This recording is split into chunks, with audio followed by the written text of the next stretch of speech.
Unscheduled off-world activation.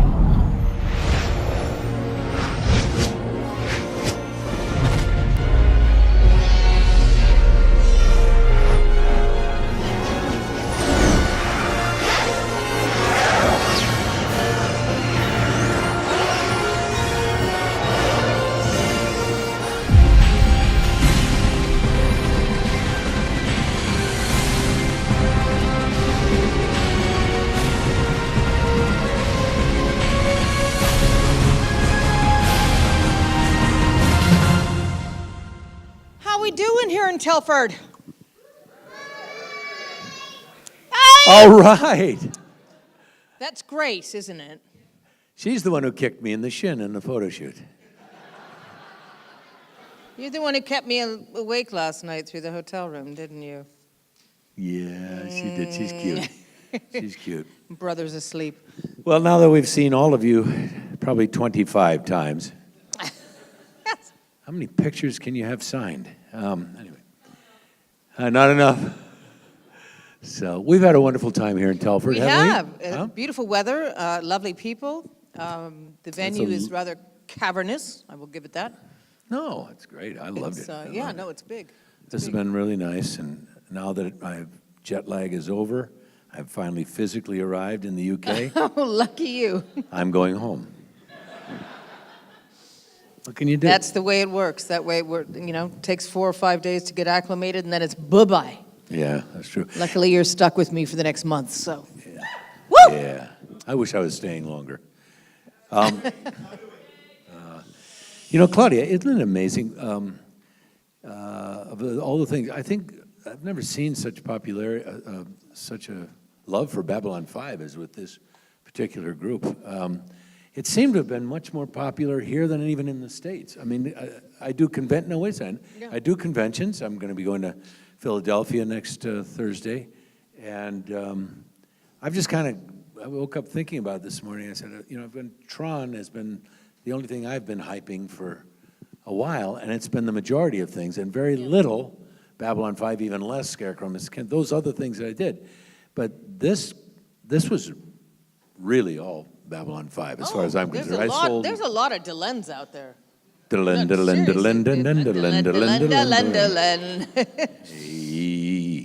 Yeah, but I think it's marvelous, is what I'm saying. I'm glad you're all still remembering the show. I think we had that discussion yesterday, though, that they actually were able to see it at reasonable hours, like 8 p.m. on a Friday night, as opposed to 3 a.m. In the middle of a basketball game. Right, or at 1:30 in the morning on Sunday morning, you know what I'm saying? Exactly. So these are times we had back there. Plus, once again, people in this part of the world have a much higher regard for science fiction than Americans. True. We were very slow to get sci-fi in America. It was the This is the land of H.G. Wells and Arthur Conan Doyle and all those great guys and gals. Anyway, what's going on? Who wants to talk? Because I'm so bored with myself, I can't stand it. No. Neil.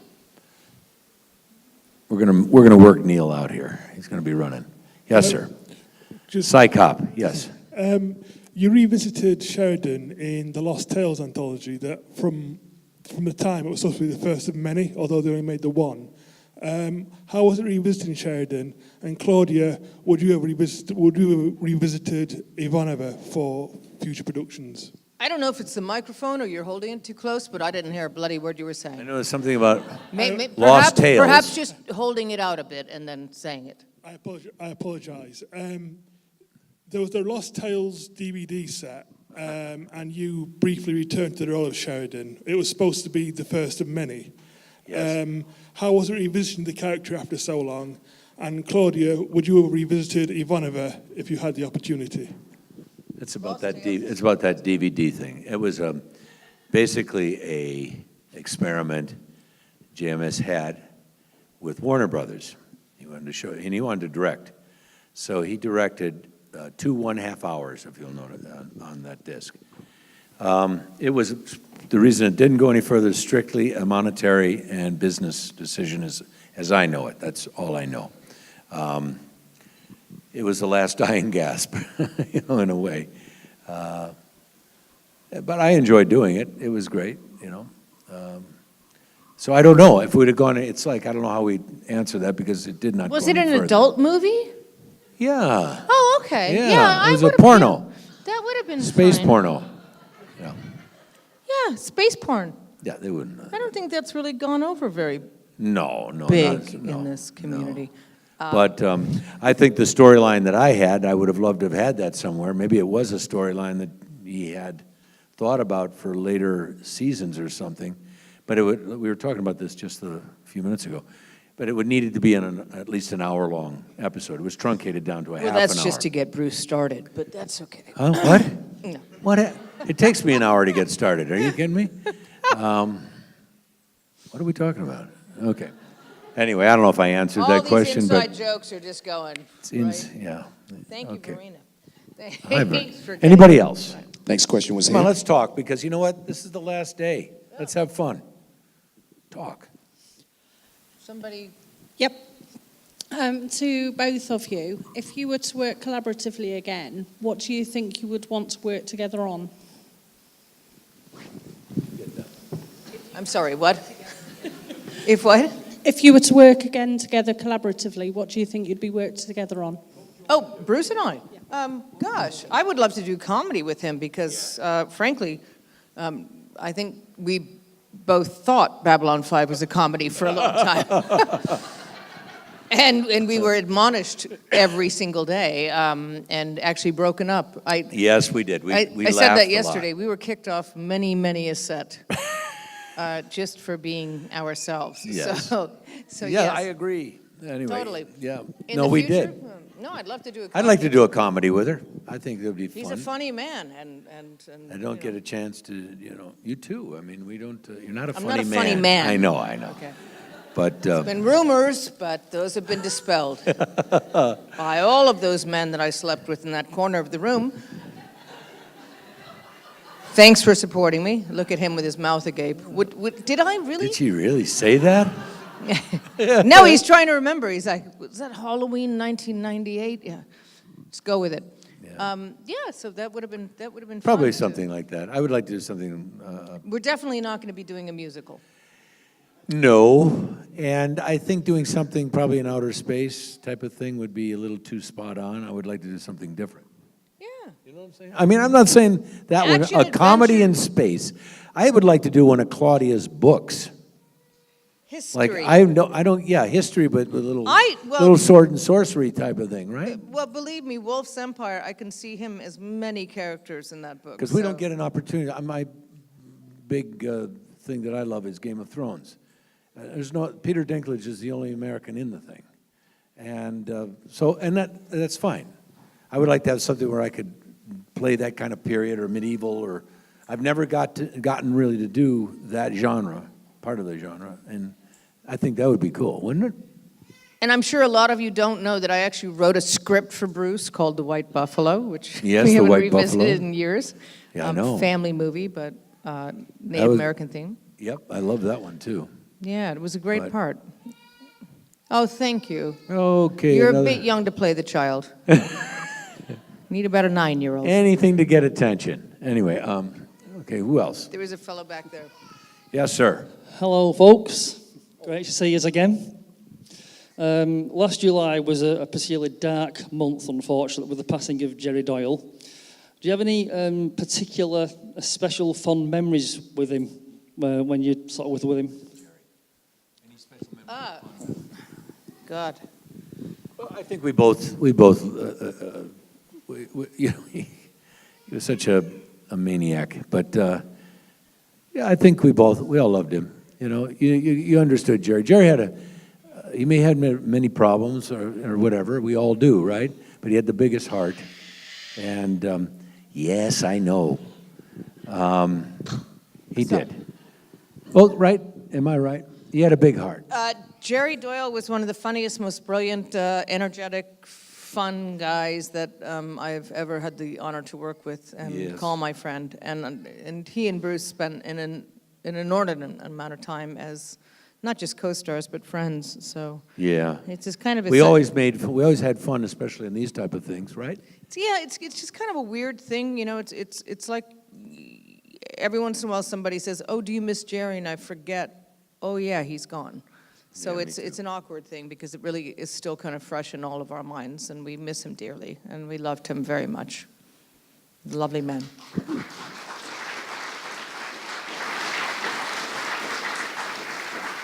I mean, Michael Garibaldi was a hell of a character, and Jerry fit every inch of him, didn't he? I mean, he Yeah. really made that character into so memorable, such a memorable guy. We were all lucky to have very well-rounded characters. It wasn't that cut and dry sort of, I'm a hero going to save the day now. And Yeah, we were all weren't- fallible. We weren't and- comic and- book, that's yeah, for sure. Yeah, very, very So- screwed up.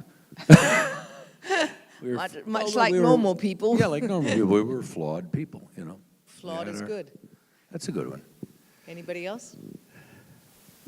Okay. Hi. Hi. Wow, we're all tired, huh? And hungover. Oh, the partying that's been going on here. So you were the one that emptied the party room of the rum that I heard the rumor about. Oh, no, that was whiskey. Oh, it was whiskey. Okay. Ah, There's a gentleman here who apparently Should've joined drank you. half his weight in rum, and I was surprised to see that he showed up today. Good on you. So my Congratulations. question is, how did you react when JMS first pitched Babylon 5 to you? What were your initial thoughts? When JMS pitched Babylon 5, we don't, that's not really the way it happens. You go in on audition, and if they call you back, they say, well, now it's kind of serious, so you need to read the scripts, and then they say, well, you've been offered a contract, it's 5 years of your life, and now we're going to show you 3 scripts and see if you want to commit to it, and you have to sign your life away. So it's kind of a process. It's not like... when did you come on the show? Well, I was there, I didn't do In the first pilot. season, wasn't it? Yeah, I did not do the pilot because they recast pretty much everybody. The reason why they recast the young lady who was in the Ivanova type character was because she was apparently physically too small. They had Jerry and they had Michael O'Hare, and they're large men, and I'm 5'9". And she just didn't look right. So when they did a shot of them, it just was like, here's a small person and here's... Yeah. And they wanted somebody a little bit more formidable. For me, when I went up for it, it was a completely different experience because Bruce was replacing O'Hare. For me, I was originating this character, and I came in, and by the end of the day, they said, do you want to do this? And I read the scripts, and I thought, wow, this is amazing. This character is incredible, and I would love to play her. She's kick-ass and unique and funny and irreverent, and I signed on immediately. Bruce had a different experience because he had to come in and actually replace somebody that was all very fast. And it was Claudia that I worked with the most in the first several episodes, and she was so welcoming, and I always say this, you can help me get up to speed. It's an odd thing replacing, as you know, replacing somebody. There was already a company that was kind of somewhat gelled together. We were just, let's tell the truth, we were so happy to have you. Oh, We were like, no, I know. he just showed up and he was like, hello, and we were like, oh. I said, hi, everybody. It's howdy doody, but in space. No, he was just lovely and happy to be I was very there excited. and grateful. Yeah, very There was a much lot so. of positive energy coming out of him. I think he was just really excited about the job, and that's what we were all. We were all really excited about the writing and the experience of doing. I wasn't a big sci-fi. I wasn't knowledgeable about this. It would be like being cast in Game of Thrones after living your life doing the A-Team. Yeah, right. You know, right. so, okay, I have no idea what this is, but this is pretty darn cool because Yeah, it's not a yeah. standalone episode. It's an arc. This man has an idea. He's clearly a great writer.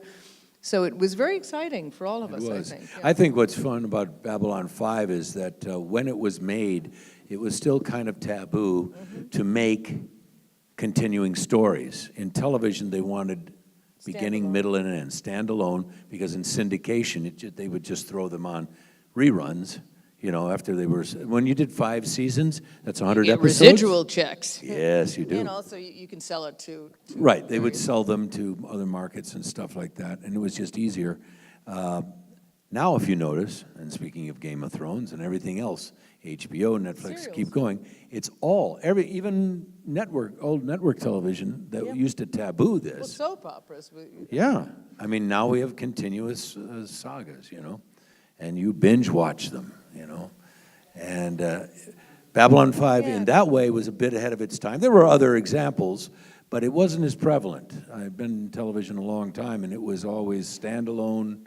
We do 5 seasons, you sign your way for 5, and you're damn lucky if you make it to 5. You shot 22 in a season, 22, 23, whatever, but it was mainly 22 I've ever done. I think that was standard. Yeah, that's it. And other than Babylon 5, I never made it to a 5th season in any of the shows I did. So. It's the hero storyline. Your episode is the good guys meet the bad guy, and then we have conflict, and then we wrap it up, and at the end of the day, we're still, well, that was rough, but we're still I good know. guys, and I then we know. have a coffee, and we're done. This was an ongoing theme, and it was very interesting. Correct. And that's, I think, why they call it space opera. It's a space opera. A space yeah. opera, yeah. which You know, is- it'd be fun, Claudia. I'm just thinking that what the thing we should do, I wish we had some kind of project like a Scarecrow and Mrs. King type of where it's adventure with humor. Oh, You know, yeah. the characters that bicker, whatever, that have repartee or what have you.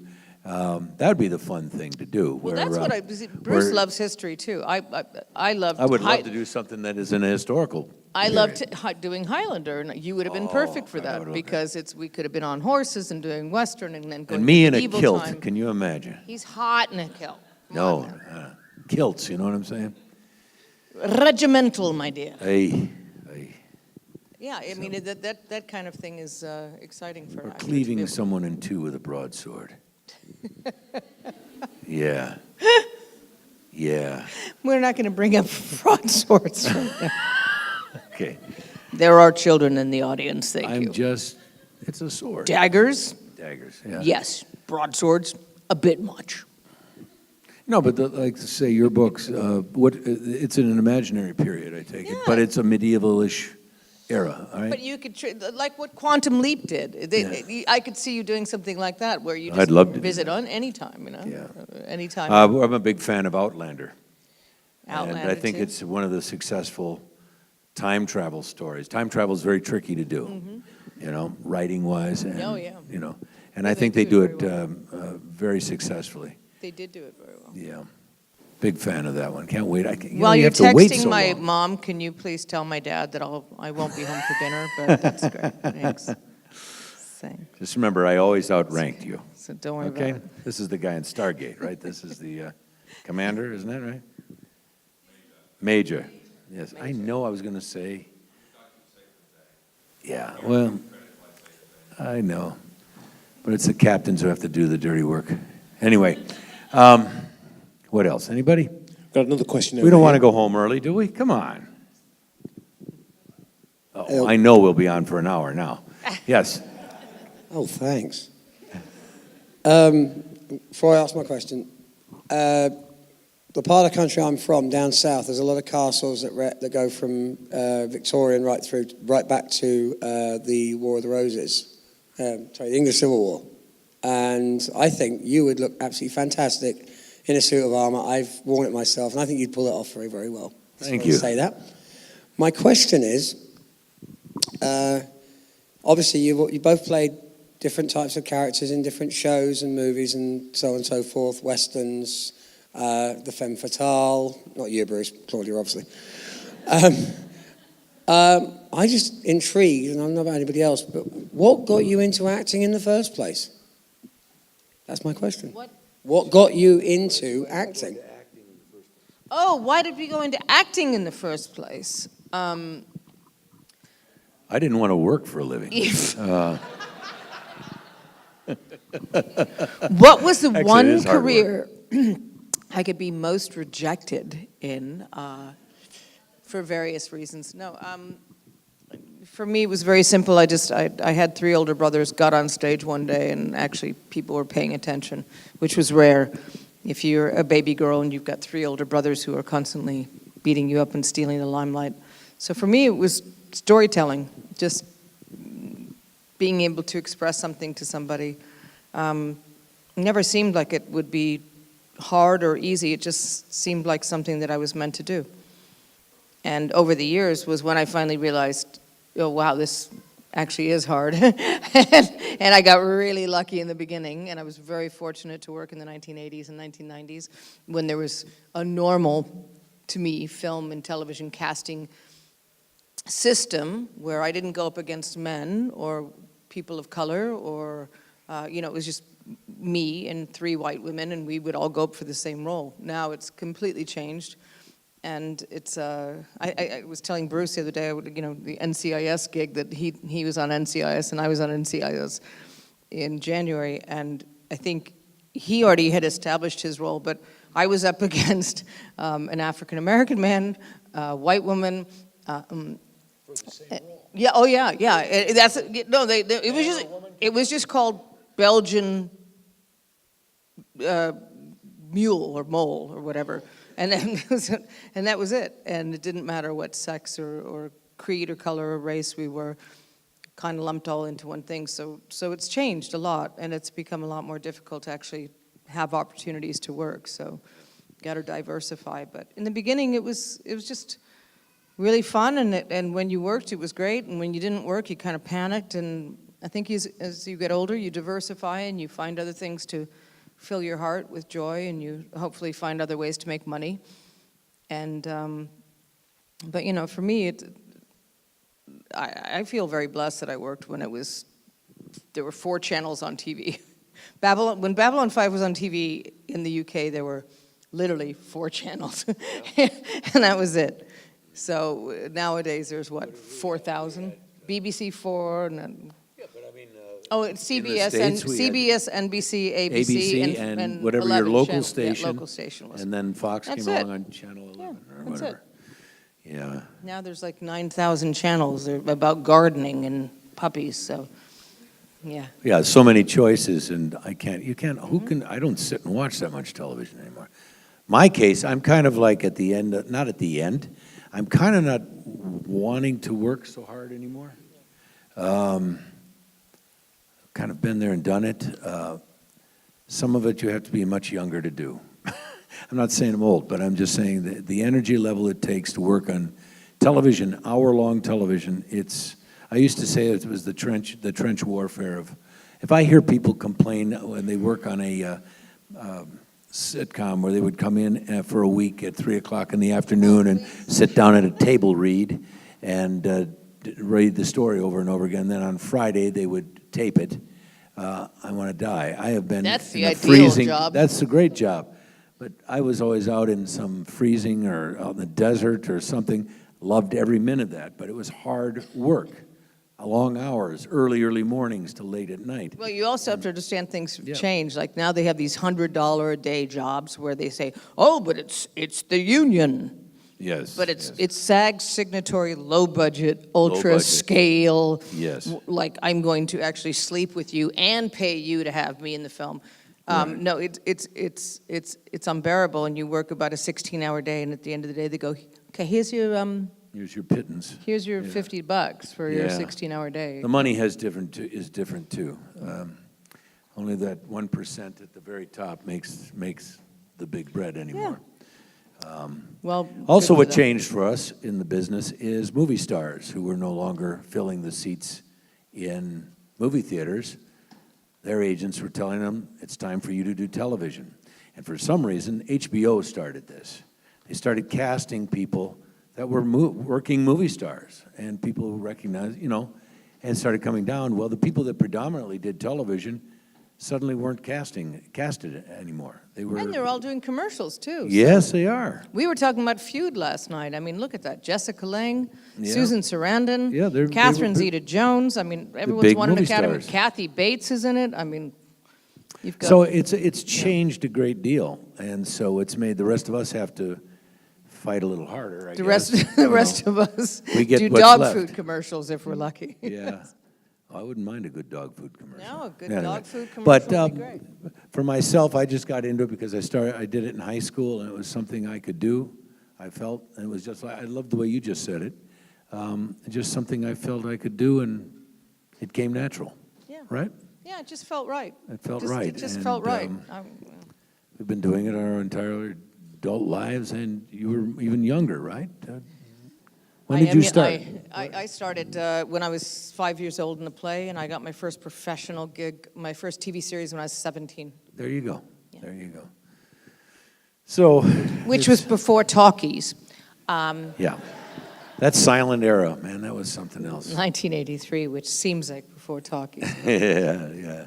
80s, we made some good television, though. We sure did. I think what I love is seeing young people come up and say they've just seen these shows and how much they enjoyed them. I think a lot of it, and I don't want to sound like some old duffer that's saying, yeah, in my day we made better shows, and that music today sucks, you know, and all that. But it's true.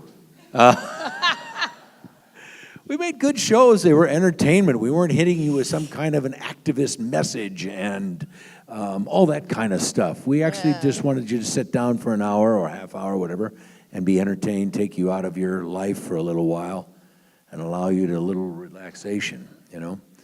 And today it seems everyone has to be relevant. We have to be telling you something, you know. Oh, heck, I liked Oh. Gilligan's Island. I mean, what do I know? Gilligan's Island was wonderful. Are you kidding me? You know, it's silly. So, Escapism. and Babylon 5 had all these great themes to it, but still, were you not entertained? You know, it kept you thinking too, but I don't think messages got slammed at your head so much. You know, it was still done in an entertaining way, especially when Peter and Andreas would work together. Other than when he was, lashing him, remember in that torture sequence? And anyway.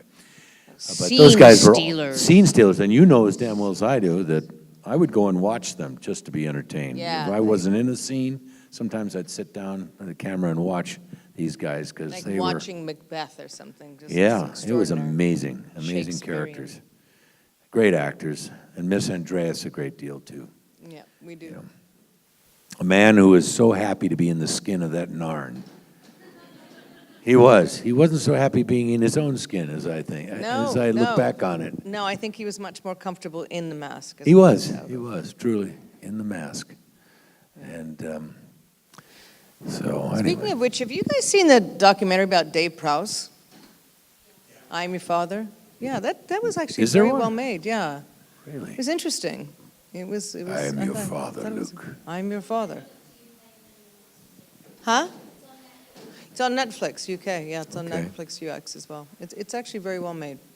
It's a nice behind the scenes in case you never knew the story behind all the Star Wars gossip in the first couple of films. Oh, and there was gossip. There was somebody over there who had a question? It's a shy young man here. Martin Scorsese. All right, there he is. Hi, David here. No, seriously, I understand that when on set, behind the scenes, there was a kind of a segregation between the aliens and the humans, and I was just wondering if there were any funny stories that you can remember, because there was very much a line between the humans were in one way. This is when you were off set. Okay, how? Oh, yes, in the makeup trailers, Yeah, we makeup. had So an you had the alien aliens, trailer yeah, and a human one. Any funny stories? Ours was always a party going on or some lively discussion of some sort, and we didn't have to get there at 4:30 in the morning, Yeah. which I loved. I would just come strolling in about a half hour before we were needed to be on set. This was a bit after the days that we heard the nightmares from Dynasty in Dallas, where these women had to go through hours of hair and brutal wigs and makeup and corsets and, I mean, just crazy stuff just to get prepared to get on screen. And I had done a couple of those nighttime soaps, and it was dreadful. It was false eyelashes and all that stuff. So I know for myself and Bruce and everyone else, we just walked in, and they basically went, "Okay, you're done.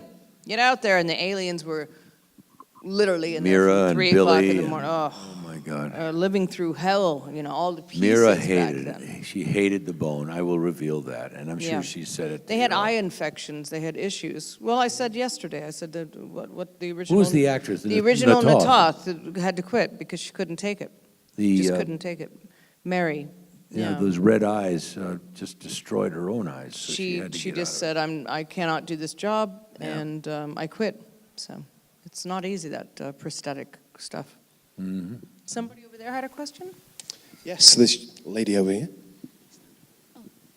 Hi, it does make a difference if I stand up. Hi. Hey, I really loved Babylon 5 for all the female characters. Can you speak a bit more about like being a woman in Hollywood and finding work and finding really interesting characters like that? I'm sorry. She said, I know she loved the female characters, and that's about all I got. Yeah, Can you I really yell it out loud with that? I really loved the female characters. I loved Ivana. Is there any? Can you speak a bit more about being a woman in Hollywood and the female characters that are available and your experience as a woman in Hollywood? Thanks. I still didn't get it. Well, I personally think right now Sorry? is a great time for. Being a woman in Hollywood,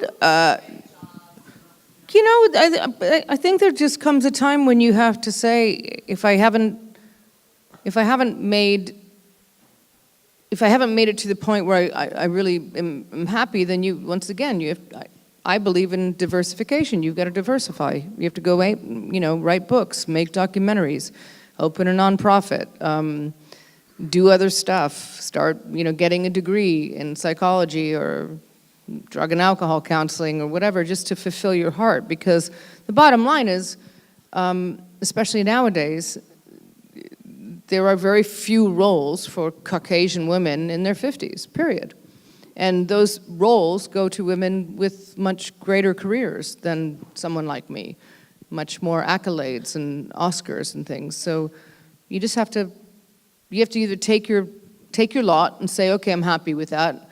I never had kids, don't have a husband, so I don't have to have all this time filled with family life and all that. So for me, once my career started to sort of get slower, I started writing books and doing other things, which took up time. But I also do believe that it's just changed. And I feel grateful when I work. I do a lot of games. I do a lot of voice work, which is wonderful because it's easy and it's fun and it fulfills my creative side. But I don't think that if I started acting tomorrow, brand new, fresh, with no experience, I'd be an absolute fool to think that I would work more than once a decade, if that. No, seriously, it's just not realistic. I mean, there's so many people doing television nowadays that I would be ridiculous to presume that I'm going to get the job over somebody else. When I audition with, people my age, women my age, they're usually women who have won Emmys and Golden Globes and things like that, and so I have a chance in hell. So, it is what it is. I had a good career, had a good run. If something else happens, great. But in the meantime, is it going to kill me? No, I'll go move to Alaska and raise sheep. Do they have sheep in Alaska? Well, okay, you better I'll raise not salmon. shear 'em, I'm going to raise salmon. I think that's a much better Okay. thing to raise in Alaska. Raising salmon, that'd be good. Well, Claudia, I would still cast you, so I don't care. I would still cast you in anything, Well, so, thank you. I think. Well, why don't you become a I casting think- director then? Oh, God. I can't stand those people. Anyway, no. I find myself back in the hallway with guys I started out with. And we all find the irony in that. Going, didn't we, when we were like 22, weren't we sitting here with the, then you had all these aspirations of, wow, it was all ahead of you. Now so much is in back of you, but you're just trying to maintain. You would like to keep doing it. That's what's hard for entertainers anyway. It's hard for us to quit. There's always something still tugging at you. It's, once you've been doing It's the pathetic thing it. of waiting for the phone to ring, where at some point in your life you have to say, okay, I'm too old to sit here and wait for the phone to ring. I have friends who still get Yes. upset because they're like, I had no auditions this pilot season, and I'm thinking, yeah, you're 50-something years old, and you've been working for 30 years, and I know it's frustrating, but And it's also the ageism of our times. I mean, there is ageism. yeah. They're not, in network television, it's mostly, I think, more younger people oriented. It's younger characters. it didn't- But that's always going to happen. We were those younger people. Yeah. When I came out to Hollywood, though, on television, it was the Berettas, the Quincy policewoman, Hawaii Five-0. The adults were the stars, and you came in and played the children Yeah. or the friend of or the thug or the this or that.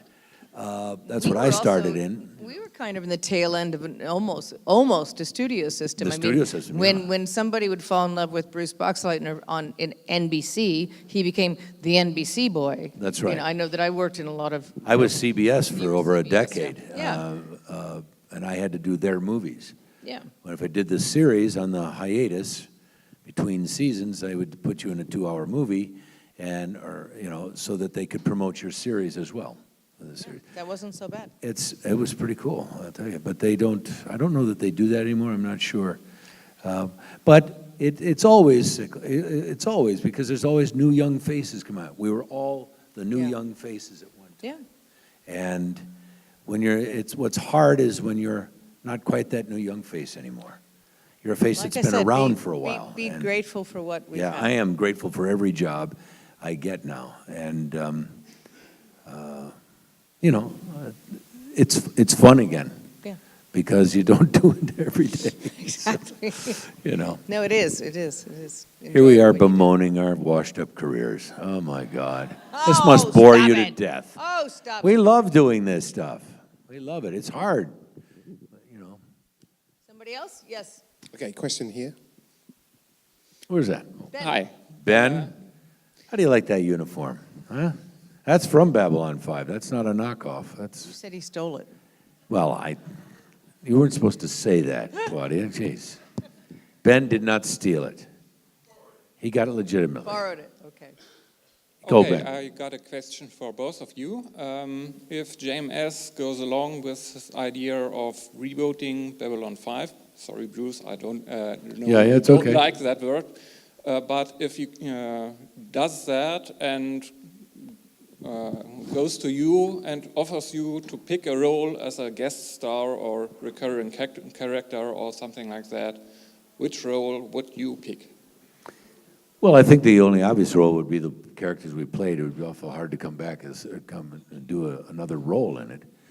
Yeah, it would be rather crappy if they didn't at least invite some of the original cast to I be agree. part of it. I agree.